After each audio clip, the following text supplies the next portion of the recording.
ह्या ज्या निगेटिव्ह आणि पॉझिटिव्ह एनर्जीज आहेत किंवा मॅस्क्युलिन आणि फेमिनाईन एनर्जीज आहेत, ह्या फक्त व्यक्तींमध्ये नसतात, पण ह्या सगळीकडेच असतात. ह्या एन्व्हायरमेंटमध्ये असतात, ह्या पूर्ण जगामध्ये असतात. आणि ह्यांचा जर समतोल नसेल, ह्यांचं जर इम्बॅलन्स असेल, तर आपल्या पर्यावरणामध्ये किंवा आपलं जे सराउंडिंग आहे, आपलं जे वर्ल्ड आहे, याच्यामध्ये काय नेमका असा इफेक्ट होतो त्याचा.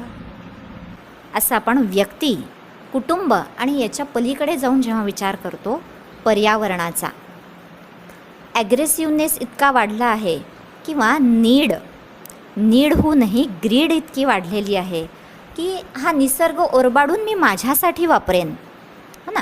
आणि त्यातून आपण निसर्गाचं संतुलनसुद्धा हरवून बसलो आहे.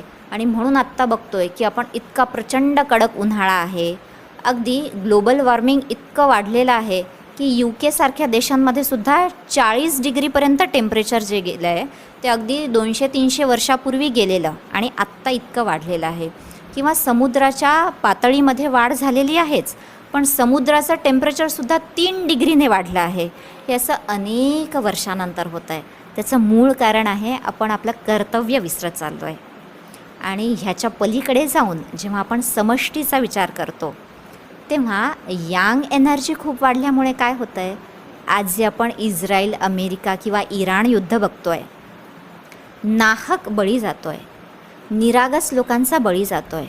किंवा युक्रेन, रशिया जरी म्हणलं तरी काय महत्त्वाकांक्षा आहेत, आत्यंतिक महत्त्वाकांक्षेतून हे युद्ध होत आहेत. आणि ते जर थांबवायचे असतील तर यिन आणि यांग एनर्जी, प्रकृती आणि पुरुष यांचं संतुलन होणं गरजेचं आहे.